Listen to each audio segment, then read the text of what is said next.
Assalamu alaikum warahmatullahi wabarakatuh. Hope you're doing well. So I noticed this trend. Maybe you even noticed it too. But when someone says, just have patience, just have sabr, Allah will reward you for that as a woman, it's starting to arise in situations where it shouldn't in a way. And what I mean by that is it's almost like these men who are doing this online are abusing the religion in a way, because they'll just say have patience when their behavior is causing problems in the relationship, and then they will excuse it off as the woman should just tolerate it. She has no right to be upset. She should just bear patience because she has to submit to me and do what I want. And she has to be a good wife, and to be a good wife means she needs to kind of almost be this shell of a human being. And it seems that everything a woman doesn't like, they'll say it's emotional and she should just have patience. Patience is almost used now as a bludgeon on women. Like if they don't want to have their husband deceive and lie to them about having a secret wife, and she gets upset and she says, "You know what? Maybe this is just not for me. Your behavior is abhorrent. I don't really like that you did that. You were lying to me for so long. This is just not what I signed up for." They'll say, "Well, have patience, right?" If there's even some who have said, more in the red pill manosphere circles, if the man cheats, the woman should just have patience. But then if you ask them, what if she cheats, they're like, no, automatically divorce. And you start to notice this pattern of, for them, it's pretty cut and dry. But for the women, it's always just have patience and take it for Allah, and Allah will reward you. So whenever a woman is miserable, deeply unhappy, if it doesn't have physical, life-threatening consequences, they'll tell her to have patience. It doesn't solve the problem or mend anything or offer any solution. It's just have patience and Allah will reward you. So it lets the man have a sort of loophole, scapegoat in a way, to where he doesn't really have to change his behavior or care about his woman's feelings. Actually, a lot of them will just come right out and say, I don't worship at the altar of women. I don't care about her feelings. There's almost this glee and joy in not being nice to your wife in a way, and getting her to be conditioned to not expect niceness because that's simp behavior. And it seems to be a mindset of the men who are unmarried and don't have kids, or at least I also noticed between the ages of obviously teens up to the age of 25.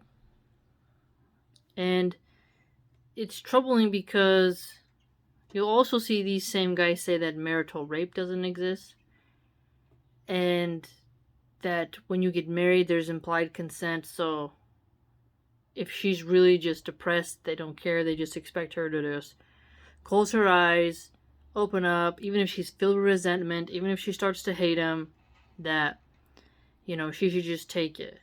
And so you seem like, how do I put it?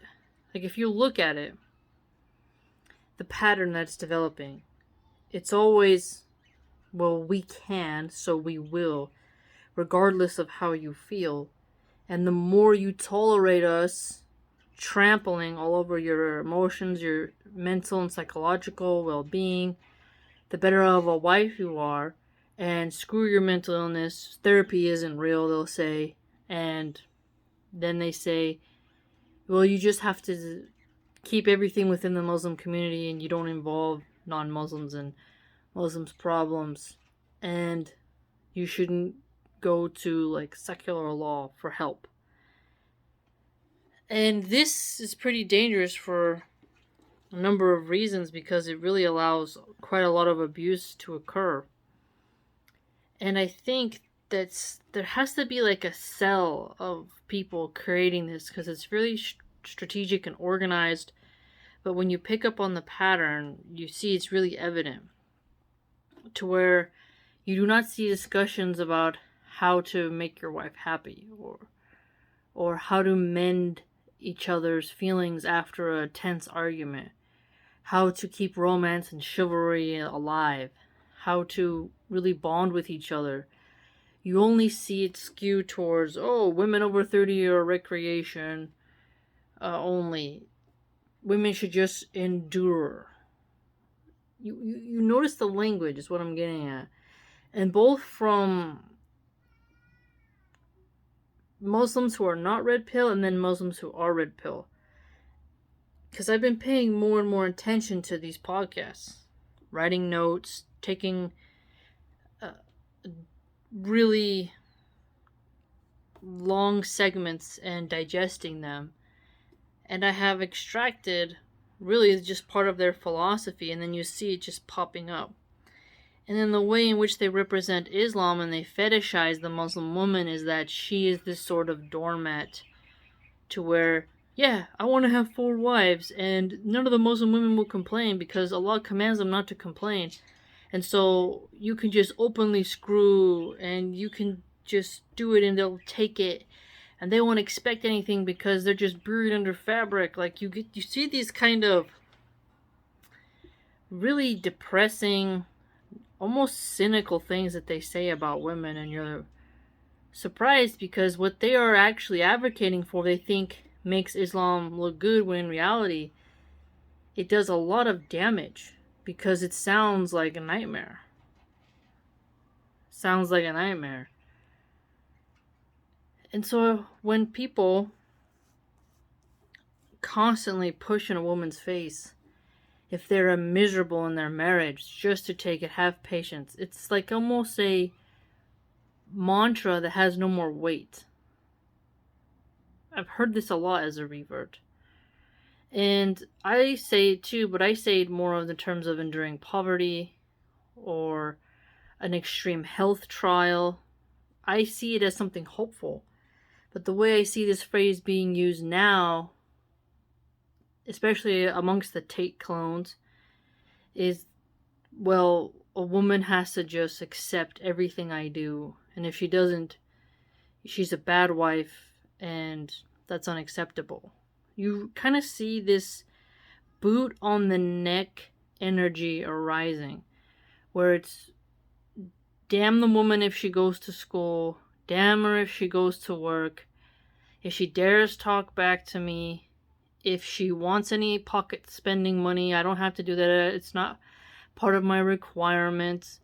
Oh, well, she's emotional, so I just have to disregard her feelings because women are hyper sensitive, and I'm a man, so I don't have to simp for her, and I can do what I want. They have this sort of crusader, alpha, really dominant, rapey attitude.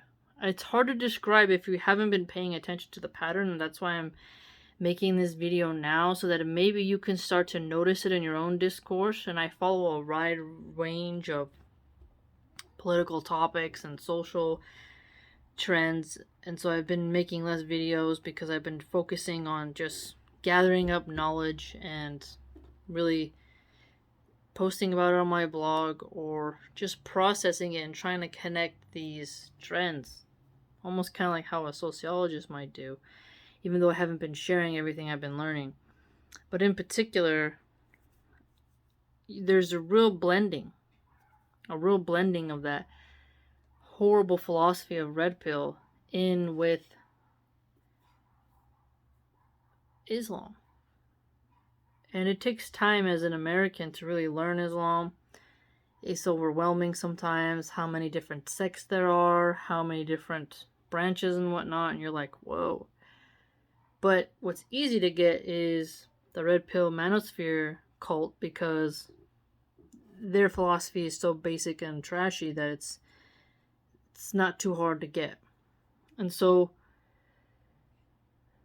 the role of the Muslim woman has now become something of the caricature you would see on Fox News, where the woman is in fear, very dumb, very poor, very naive, very controllable, very manipulated, and anyone who doesn't fit that caricature is deemed unworthy. And this is kind of scary because it borders on emotional abuse, hyperactive control, and it's not really conducive towards a happy mesh, a happy vibe with each other where you are feeling like you can overcome the problems. It just feels very skewed, one-sided. And I think it's really important that we take a step back and ask, okay, are people going too far with how little they want to treat women? And why is it such a bad thing to talk about what good things you can do for your wife? I don't really see a lot of the Muslim male Dawa people getting into anything nice about women. And the way they flex on their women is quite different than what most would want to have for themselves. Especially some of the red pill Muslims who they talk about intimacy all the time. They take secret confessions, and then the other young men see like, oh, this guy is punking his own wife, disrespecting her by his conduct, yet he's able to keep them. We want to be like that. And so you see this sort of bubble rising up where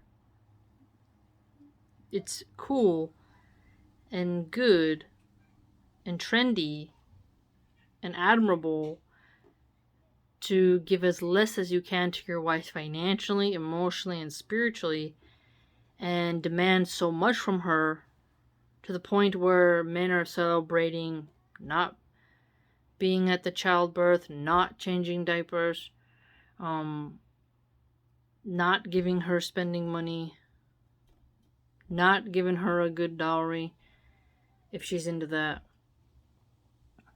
And there's conversations to be had around all these topics, no doubt about it. But I've just noticed how the younger men who are unmarried, they seem to be making such high standards that you're like, wow, it's going to probably take them quite some time. And in the meantime, a lot of them struggle with illicit material. And so you're like, whoa. And the more they talk, the more you realize if you've worked years to keep your daughters like just safe, happy, and mentally not traumatized, right? Because the world is pretty brutal, and you're cursed and you get one of these red pill Muslims, like you have to be ready to save your daughter from those type of abusive men and be able to have a way for them to contact you if something goes wrong. Because it just seems like there's a trend of how far can you push it and how far can you test the limits of your relationship with how miserable you can make your wife. And it seems like they think romance is cuckish behavior. It's quite strange. Because if you look at Spanish and Italian cultures, even French sometimes, there was a love for women themselves, a sort of courtship that was chivalrous. It was gentlemanly. But within this new rise of the Playboy take clones, red pillars, the arrogance, haughtiness, and meanness, and the wannabe sort of modern jihadi taking mass concubines or whatever is coming into a very weird spin. And then you see the sisters who are going to marry non-Muslims. They're just like, we're done with the Muslim men. And you see this fracturing occurring. It's a very intense split. And you're like, what's going on here? How do you fix that? And with the polygamy conversation, it's always centered around phallus worship, where a man cannot discipline himself, so he gives the woman an ultimatum. I'll cheat on you. Some say this. A good Muslim brother wouldn't, but They're threatening it. It's implied. Or I take another wife and you just accept it. But you don't see any of those male content creators saying good job to those men who stay married to one woman and they never cheat or you never get another wife and they never hurt their wives. You don't see them praise monogamy, loyal monogamy. You don't hear it from them. There seems to just be only praise for men who get polygamy. And now it's to the point where if your woman doesn't like it, she's evil. And if she wants to leave, she's evil. And if she doesn't feel good, she's bad. And she has to take it and just have patience. And then it gets off into an even darker topic of secret marriages, which can lead so many reverts down a terrible path. Terrible, terrible path. That's why you hear these stories of these girls getting passed around and, you know, so many try it, they don't like it, and then they wasted time or they got pregnant and now they have no way to get help under secular law the same way a actually married woman would. You know, so you see them championing further, oh, don't get married under secular law. Oh, always have your passport. Always keep the woman in fear of replacing her. You hear there's a lot of meanness. It's almost like they've become so cynical and nihilistic about women in general that they feel like in order to show that you will never fall for a woman, you have to be as mean as you can. It's really quite scary because you can see if that mindset was to rule, it would be hell on earth for women, for the philosophy that some of these red pill Muslims want to have. And so it's important, I think, that women's well-being not be pushed aside by the simple bombardment of just have patience, just endure, just take it. Because it doesn't hold the mirror up to the man to where he has to have accountability for how his actions are making others feel. Robbing them of their peace, robbing them of their happiness, inducing deep levels of depression. It seems that there are also women, these pick-me-shows, who they want to get some clout, and they see the pearly things model, and they're like, hey, we want to just champion everything for men, even at the detriment of them, because we want likes and follows. And people don't think that some women do that, but a smart man will realize that if a woman is asking for things that go against the actual benefit of women, or things that women usually have problems with, you got to be mindful and think, what is her reasoning? Would she like this? Does she do this? Or has she advocated for that? Like, you have to really look at who's saying this, because there are a lot of lonely pick-me-shows who will say anything for that young male audience, because the young male audience capture right now is intense. And there are a lot of energetic people online in that young male demographic who can make people famous. Pearly Things is literally a shell of a woman who says the worst things for women. And I have made videos and I stand by them and post and I stand by them. And others have as well who are not Muslim. But others point out the holes in what she's saying that she herself would probably not want to endure. And so then you realize, oh, you have a grifter. You have an economic opportunist here. Kevin Samuels died. There was a void. She wants to fill it. Okay. Same thing in the Muslim women's red pill circle. If you champion Tate, I'm not saying you can't like him if you're a woman, but what I am saying is that there are some who do it for disingenuous reasons, and those who will parrot talking points of other male YouTubers and push for things that are like, that sounds a little bit sus. You know, they want that fame. They want that ticket. And if a woman who's married is constantly on a male guy's feed, you know, responding to everything he says, and she's just right there like a groupie, you gotta take a step back, because she's trying to siphon off some of that audience capture. And so we're living in a time where we're able to observe people's behavior from a distance. And I think the just have patience has a noble end, but is being utilized by bad actors against women's well being, which inadvertently and inadvertently will harm families, because when resentment builds in a marriage and the marriage has become severely divided and the woman begins to hate her man because of his lack of attention and caring and romance, and they have this sort of pornographic domination BDSM fetish in their head, and that smoke screen goes away and now there's a little human involved, now there's children involved, that attitude doesn't really mesh because hormones fluctuate. And as soon as her hormones are not at her peak, she's going to see, like, oh, his attitude, his behavior and conduct is actually making me mentally ill. Right? And so I think there should be more conversations about male accountability of how they treat their wives, because we're hearing it a lot now about how some women are not doing their best for their husbands, and that's great.